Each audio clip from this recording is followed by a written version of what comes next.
I stepped off voluntarily, dusted my hands, and watched everything burn from the bottom. But I'm getting ahead of myself. Let me take you back to the morning my daughter told me to get lost at her own wedding, and smiled while doing it. Welcome back to Dad's True Revenge. Grab your snacks, get comfortable, and remember, the people in these stories had every chance to behave themselves. They just chose wrong. Drop a comment and be sure to subscribe. You're going to love it here. Cedar Falls, Ohio. The Hartwell Estate on Briarwood Lane, a venue that cost me personally $42,000. A number burned into my memory because I signed that check with my own hand, and a quiet kind of pride that only fathers understand. I'd driven in from my place on the east side, the modest craftsman I'd lived in for 19 years, the same house where Grace Garcia, my daughter, 26 years old and stubborn as a cast-iron skillet, grew up drawing wedding dresses on notebook paper. The same house where I'd told her, at 17, that whoever she married better be worth a damn. Sean Cooper seemed worth a damn, 30 years old. Financial analyst, broad shoulders, firm handshake, decent taste in bourbon. He looked me in the eye when he talked. I respected that. I should have looked closer, but that's context. Here's the moment. I pulled into the Hartwell estate dressed in the charcoal suit Grace had helped me pick out at a menswear shop downtown, back in March. She'd straightened my tie in the dressing room mirror and said, "Dad, you're going to embarrass me by looking too good." I'd kept that close. I walked toward the bridal suite entrance. White double doors, ivy climbing the stone, the whole fairy tale, and I could hear voices inside. Women laughing, music, the specific chaos of bridesmaids in a room built for half as many. I knocked twice. The laughter stopped. The door opened. Grace stood there in her dress, ivory off-shoulder, exactly what she'd shown me pictures of for months. She looked beautiful. She looked exactly like her mother. And then her expression did something I'd never seen it do before. It closed. Not dramatically. Not like a slap. More like a window being quietly shut from the inside. "Hey, sweetheart." I smiled. You weren't invited to this part." I laughed. Actually laughed. "Grace, what are you?" "Dad." She stepped slightly into the doorframe. Behind her, the room had gone completely silent. 8 women suddenly very interested in their bouquets. "I'm sorry, but you weren't invited. Go away." Said the way you'd say them to a stranger. Said the way you'd say them to someone you'd already decided wasn't worth softening the blow for. I stood there for 4 full seconds. I counted them somehow, even in that moment. She knows. She has to know. But what does she know? And how long has she known? "Okay," I said. "That's all." "Okay." I turned around, walked back down the ivy-covered path, got in my truck, and sat in the parking lot of the estate I'd paid for, in the suit my daughter helped me choose, and stared at the steering wheel like it owed me an explanation. Here's what most men would have done. Called, texted, begged someone inside to pass a message. Made a scene, made it about their feelings. I'm not most men. I opened my banking app and canceled every outstanding payment tied to this wedding. $42,000 for the venue, $11,000 to the caterer, the florist, the DJ, the photographer, every line item I'd approved over 7 months of planning, $71,000. Gone in about 9 minutes, I didn't feel powerful doing it. I want to be honest about that. I felt like a man confirming what he already suspected, that whatever was happening today had nothing to do with money, and never had. She hired someone. I don't know how I know that. I just know. Let me back up, because for this to make sense, you need to understand what the 6 weeks leading up to this morning actually looked like. It started small, the kind of small that only registers in hindsight. A voicemail from a number I didn't recognize that disconnected when I called back. A neighbor mentioning casually that a gray sedan had been parked outside my house 2 Tuesdays in a row. "Probably nothing," he said. I agreed. At the time, then Grace started calling with different questions. Not the usual, "How are you, Dad? Did you eat? Are you coming early Saturday?" These were questions about her mother, about the years before she was born, about a town called Reedsville that I hadn't heard anyone say out loud in 23 years. "Why Reedsville?" I asked. "I was just looking at old photos," she said. "Too fast. Found some stuff in a box." I didn't push, didn't confirm, didn't deny. I am, after all, a man with things in boxes I'd prefer stayed there. Then an old friend told me someone had called him. Said they were doing a routine background check. Asked some questions about me. Specific questions. Where was Mason in the summer of 2001? Did he ever mention a woman named? The call had dropped before he caught the name. Sure it did. I'd started paying real attention after that, and what I found when I paid attention was the outline of something I'd spent 26 years making sure no one could find. Not a crime. I need to be clear about that. But the kind of secret that once it surfaces doesn't just change how people see you, it changes how they see everything. Every memory, every sacrifice, every moment they thought they understood. It rewrites the whole story backwards. The kind of secret that explains why a daughter might look her father in the eye on her wedding day and say go away, just to see what he'd do. She wanted to know if I'd fight.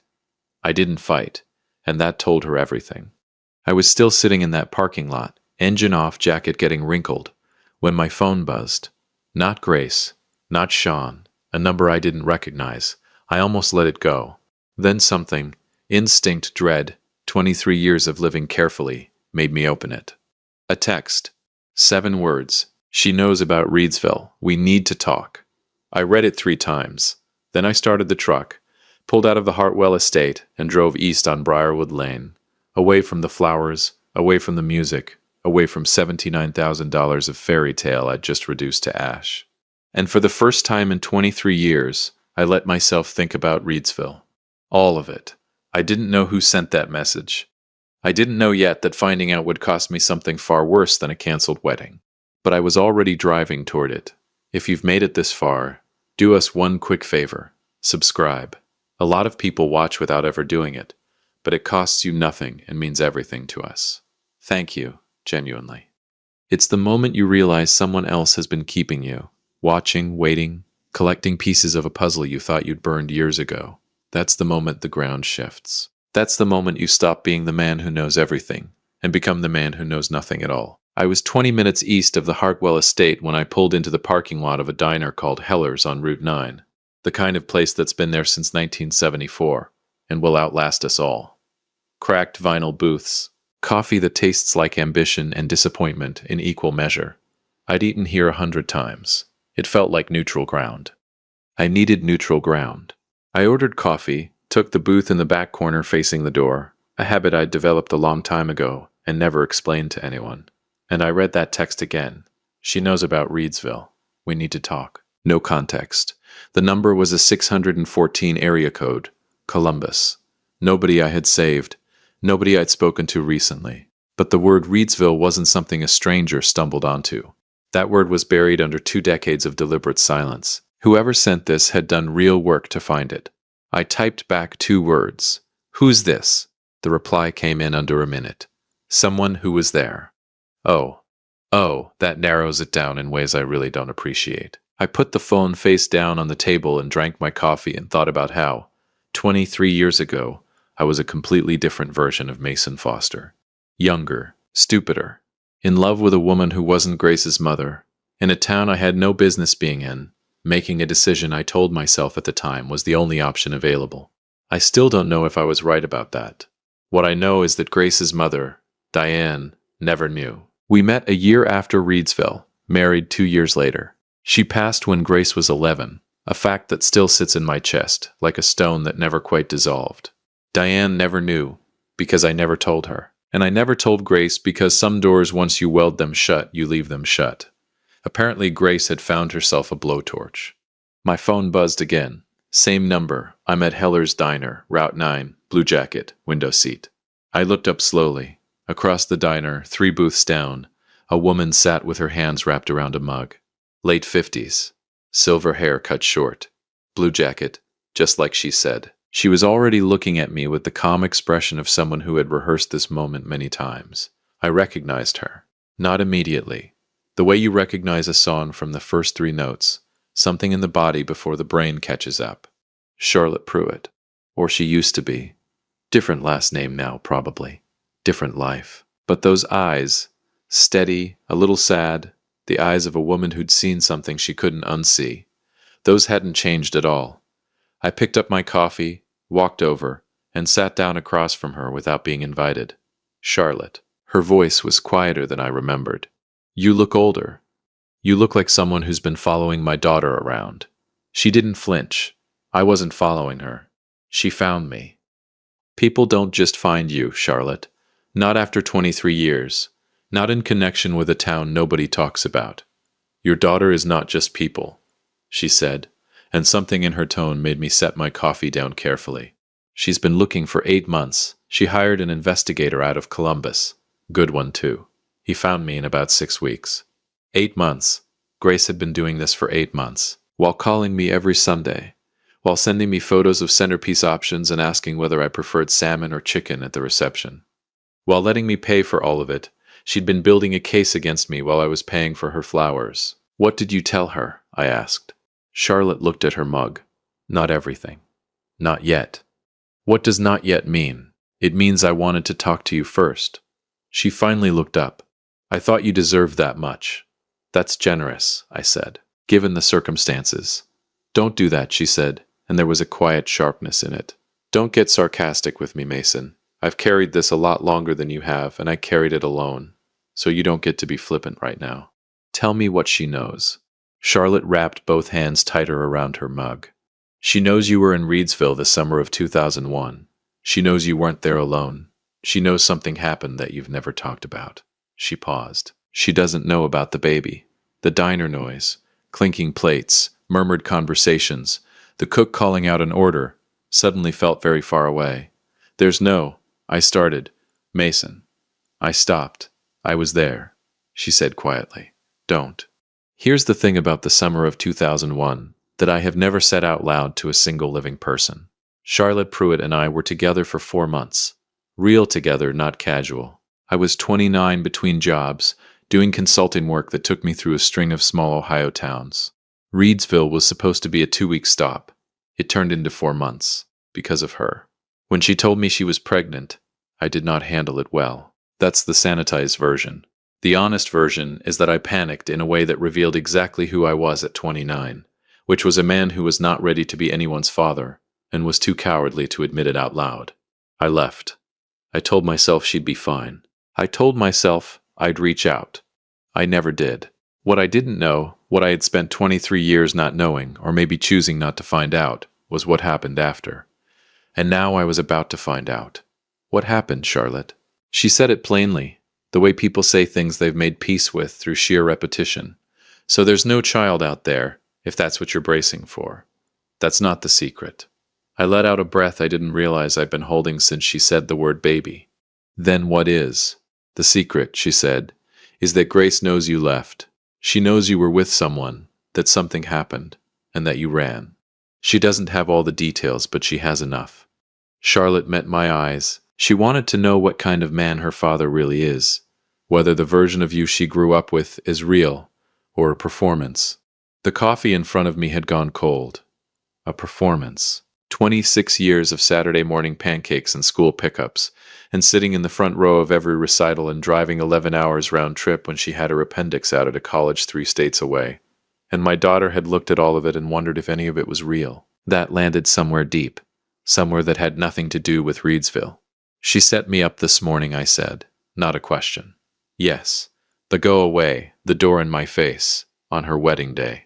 I laughed, short, humorless. She wanted to see if I'd fight, and you canceled the payments instead, Charlotte said. There was no judgment in it, just fact. I'm guessing that wasn't the response she was hoping for. I don't perform for tests, Charlotte. I know that. She looked at me carefully, but she doesn't. Not yet. And right now, she's inside that estate thinking her father just proved her worst theory right, that when things get hard, Mason Foster gets in his truck and drives away. My phone was already lighting up on the table between us. I didn't have to look to know. I looked anyway. 12 missed calls. 10 from a number I didn't know. The wedding coordinator probably, having a complete professional meltdown over my canceled payments. 1 from Sean Cooper, which surprised me, and 1 from Grace. No voicemail, just the call, sitting there in the log like a question mark. She called. After everything, the dress, the doorway, the 3 words, she called, which meant the test wasn't over. I have to go back, I said. Charlotte nodded slowly. I know. Will you come? She looked at me for a long moment. Something moved across her face, old and complicated and not entirely resolved. There are things she's going to need to hear from both of us, she said finally. Things that don't make sense without the full picture. That's not a yes. That's an I'll follow you. I left cash on the table, enough for both our coffees and then some, and stood up. Through the diner window, I could see my truck in the lot, the Cedar Falls skyline low and gray in the late morning. Clouds stacking up the way they do in Ohio before everything opens up and soaks you. I didn't know yet what Grace was going to say when she saw me walk back through those doors. I didn't know yet that Sean Cooper's phone call had nothing to do with the wedding. And I didn't know yet that the investigator Grace had hired hadn't just dug up Reedsville. He'd found something else. Something even I didn't know existed. I walked out of Heller's Diner and drove west on Route 9, back toward Briarwood Lane, back toward the Hartwell estate, back toward my daughter. This time, I wasn't walking away. If you've been listening for a while and want stories like this to keep coming, it really helps if you hit that like button and subscribe. 97% of people never do, but it's what keeps this whole thing running. So thank you for real. There's no manual for it, no script. You just put one foot in front of the other and hope that whatever's waiting on the other side of the door has enough grace left in it to let you speak before it finishes deciding who you are. I pulled back into the Hartwell estate at 11:30. The parking lot was tense in that specific way that only happens when expensive plans are quietly falling apart. The wedding coordinator, a sharp woman in a gray blazer, was standing near the entrance with her phone pressed to her ear and the expression of someone mentally updating their resume. Two catering staff leaned against a van looking confused. A florist was sitting on the hood of her car scrolling through her phone with the dead eyes of a woman who'd seen a wire transfer disappear before. Nobody stopped me walking in. Amazing what confidence does. Walk like you own the place, especially when you've technically paid for most of it. Charlotte pulled in behind me. I didn't wait for her. I walked straight through the main entrance, down the corridor lined with white roses and soft lighting, past a string quartet that had stopped playing and was now just sitting there holding instruments like very expensive props, and I pushed open the door to the east wing where the bridal suite was. The hallway outside was empty now. The chaos of earlier had settled into something quieter and worse, the silence of people waiting for something to break. I knocked once. The door opened almost immediately, like someone had been standing on the other side of it. It wasn't Grace. It was Sean. He looked at me with an expression I hadn't expected. Not anger, not the defensive posture of a groom whose wedding I'd just financially detonated. He looked. And I say this as a man who has worn this exact face. Relieved. Mr. Foster. He exhaled. Thank God. Why are you answering the bridal suite door? Because Grace locked herself in the bathroom 20 minutes ago and won't come out, he said, stepping aside to let me in. And because I called you because I didn't know what else to do. I walked in. The room was emptied out. Bridesmaids gone, flowers slightly wilted from the heat of too many people, the whole fairy tale looking a little tired now. 2 champagne flutes still sat on the vanity, one untouched. From behind the closed bathroom door, silence. I looked at Sean. How much do you know? He ran a hand through his hair. Enough. She told me about the investigator 2 months ago. About Reedsville. About what she was trying to find out. He paused. I told her she should just talk to you. She didn't want to talk. She wanted to test. I know, he said quietly. And I told her that was a mistake, for whatever that's worth. It was worth something. I didn't tell him that, but it was. I walked to the bathroom door and stood in front of it for a moment. 26 years of knowing this person. Every version of her, the toddler who called spaghetti paschetti, the teenager who cried in the car after her first heartbreak and made me promise not to tell anyone she cried.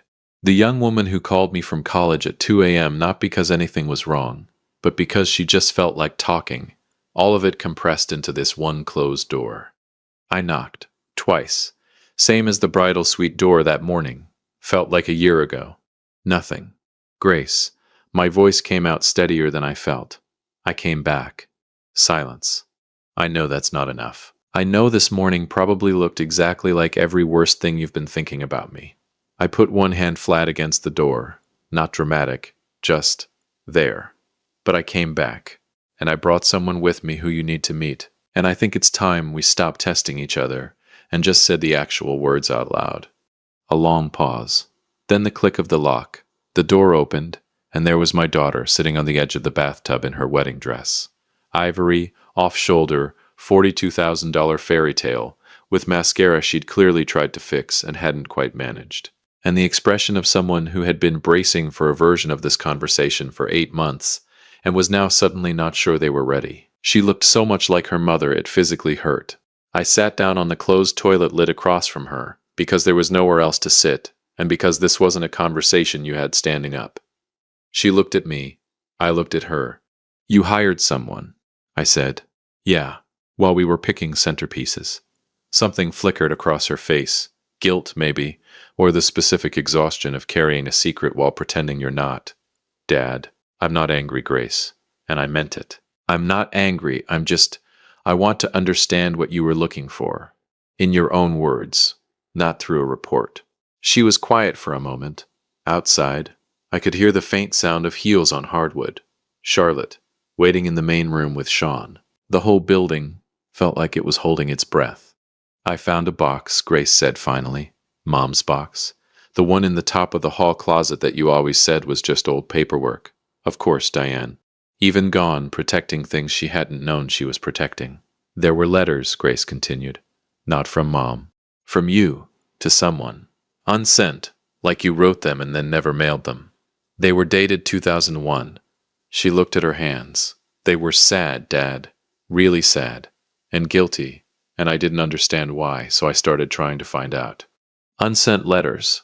I had forgotten about those letters. I had forgotten, and Diane had apparently found them and kept them and said absolutely nothing, which told me more about the woman I married than anything else ever could. "Why didn't you just ask me?" I said, gently. No accusation in it. She looked up. "Because I was scared of what you'd say. And the test this morning." Her jaw tightened. "I needed to know if you'd fight. If you'd push back, demand an explanation, refuse to just walk away, because the man in those letters was someone who walked away from something hard, and I needed to know if that was still you. And when I canceled the payments, I thought," her voice cracked. She steadied it. "I thought I had my answer." I leaned forward, elbows on my knees. "Grace, I canceled the payments because I knew something was happening that I didn't understand yet, and the only language I had in that moment was the one that said, 'Nothing continues until we're honest.' That wasn't me walking away. That was me stopping the clock." She stared at me. "That's a very fine distinction, Dad." "I know." I almost smiled. "I came back, though." "You came back," she repeated quietly, like she was checking whether it was real. "And I brought someone." I walked her out of the bathroom. Sean was standing near the window with his hands in his pockets, the posture of a good man staying out of something that wasn't his to fix. Charlotte was near the door, blue jacket, hands clasped, carrying 23 years of her own complicated feelings into a room that already had plenty. Grace stopped when she saw her. She recognized her from the investigation, clearly. The slight widening of her eyes gave it away. "This is Charlotte Pruitt," I said. "She's from Reedsville, and she's going to help me explain something I should have explained a long time ago." We talked for 40 minutes.